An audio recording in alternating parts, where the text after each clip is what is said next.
안녕하세요. 랭킹TV입니다. 뉴스를 보다 보면 크고 작은 범죄들이 하루도 빠지지 않고 보도되는데요. 실제로는 뉴스에 보도되지 않은 더 많은 범죄들이 우리 주변에서 벌어지고 있다고 합니다. 오죽하면 그것이 알고 싶다 같은 프로그램에 강력 범죄 소재가 끊임없이 나오고 있을까요? 그렇다면 여러분은 우리나라 범죄 발생 건수가 얼마나 되는지, 실제 검거는 얼마나 이루어지고 있는지 알고 계신가요? 잘은 모르겠지만 자잘한 범죄까지 합치면 정말 많은 사건이 일어나는 걸로 생각해 볼 수는 있을 텐데요. 실제로 자세히 알고 계신 분은 없을 겁니다. 그래서 오늘은 각종 범죄 건수에 대한 자료를 가져왔는데요. 그 중에서도 강력 범죄가 많이 일어나는 도시 순위에 대한 통계를 가져왔습니다.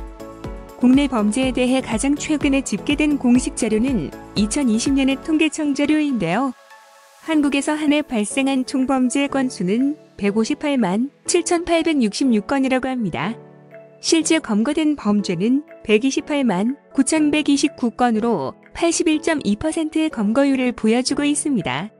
검거된 인원만 무려 168만 4,367명이라고 하네요. 정말 어마어마하게 많죠. 하지만 너무 걱정 마세요. 대부분의 범죄는 음주운전이나 교통사고, 경범죄 같은 것들로 실제 강력 범죄 비율은 훨씬 낮으니까요. 실제 범죄 유형별로 비중은 어떤지 확인해 보도록 할까요? 지능형 범죄가 가장 높은 순위를 차지하고 있는데요.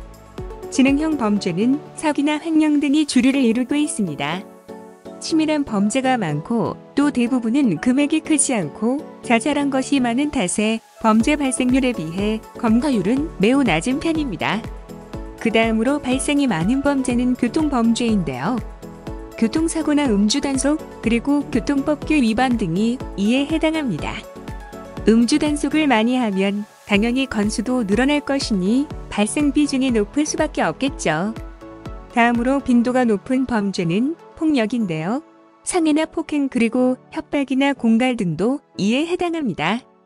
폭행이나 협박 그리고 손괴 등의 비중이 비교적 높은 편인데요. 우리 사는 세상이 점점 각박해져 가다 보니 더 심해지는 듯합니다. 그렇다면 위와 같은 자잘한 범죄 말고 강력 범죄 비율은 얼마나 될까요?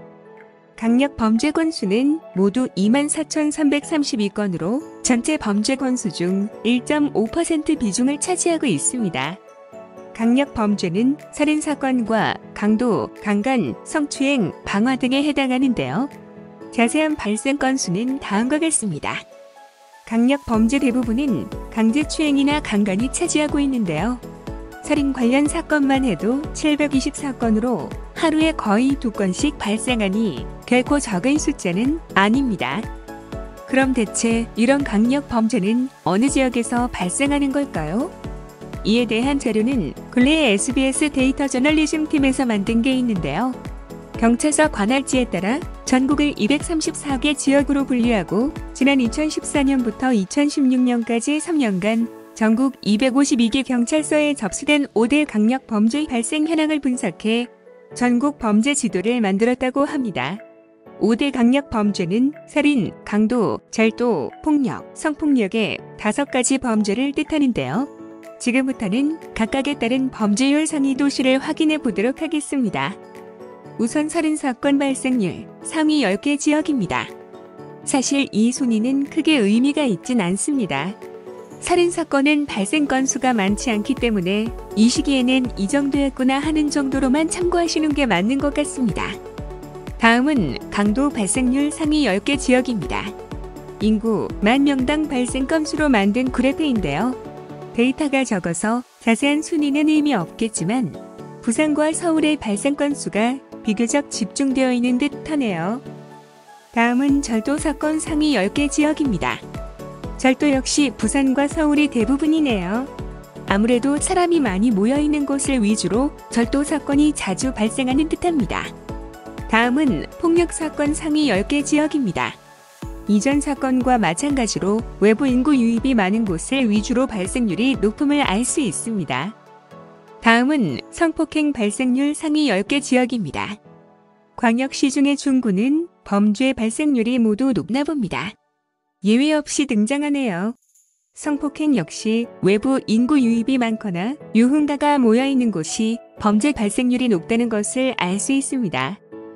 다음은 위 범죄들을 종합한 5대 강력 범죄 상위 20개 지역입니다. 부산, 서울, 대구의 중구가 탑3를 차지했습니다. 그래프로 그려놓고 보니 부산과 서울 중구는 100명 중 거의 4명이 강력 범죄에 연루되는 상황이네요. 그리고 앞서도 말씀드렸지만 외부 인구 유입이 많고 지역적 중심가에 위치한 곳일수록 각종 범죄가 많이 발생한다는 걸 다시 한번 확인할 수 있었습니다. 그렇다면 강력 범죄 발생 빈도가 높은 지역일수록 치안 만족도가 낮을까요? 대체로 범죄 발생률이 높은 지역이 치안 만족도가 낮은 편이기는 합니다. 하지만 실제 강력 범죄 발생 건수가 높은 지역 순위와 꼭 일치하지는 않는 듯하네요. 아마도 익숙해진 주변 환경이 범죄 발생 체감률을 조금은 다르게 느끼게 하나 봅니다. 여기까지 보니 그럼 대한민국에서 어디가 안전한 곳인지 궁금하시죠? 다음은 5대 강력 범죄 발생률이 가장 낮은 지역입니다. 대부분 군 단위로 인구 밀도가 적은 곳일수록 강력 범죄 발생률이 적은 걸로 보입니다. 역시 외부 인구 유입이 적은 시골일수록 낮네요. 그렇다면 강력 범죄율이 낮은 위의 지역들이 치안 만족도가 높은 곳일까요? 네, 그렇습니다. 당연히 범죄율이 낮으니 치안 만족도가 높겠죠. 다음은 광역단체별 강력 범죄 발생률이 높은 순위입니다. 인구 10,000당 건수인데요. 제주도가 생각보다 높게 나왔습니다. 제주경찰은 제주도가 무비자 입국이 가능한 대표적 관광지라는 특수성 때문에 외국인 범죄가 많아서 이런 결과가 나온 것 같다는 의견을 내줬습니다. 다음은 서울 지역 강력 범죄 발생 지도입니다. 한가운데인 중구와 종로구가 가장 심각하고 바깥 지역으로 벗어날수록 줄어드는 경향을 보입니다. 마지막으로 범죄 발생률 전국 지도를 살펴볼까요? 짙은 색 부분이 강력 범죄 발생률이 높은 지역입니다. 앞선 통계들에서도 확인한 내용이지만 사람이 많은 곳, 그 중에서도 외부 유입 인구가 많은 지역들이 대부분 강력 범죄 발생률이 높다는 걸 보여줍니다. 이상으로 범죄율이 높은 지역에 대한 순위를 알아봤습니다. 과거엔 범죄 원인을 개인적 성향과 심리 등 생물학적 요인에서 찾는 경향이 있었습니다. 하지만 근래 들어서는 환경이나 공간적 특성에 방점을 두는 경우가 점차 늘어나고 있죠. 위의 자료에서도 범죄가 일어나는 곳은 대체로 외부인의 유입이 잦은 큰 도시이고 유흥가 등이 밀집한 곳이 대부분입니다. 그러니 이런 자료를 바탕으로 주거 환경을 조금씩이라도 개선해 나간다면 범죄가 조금은 줄어들지 않을까 생각해 봅니다. 오늘 영상은 여기까지입니다.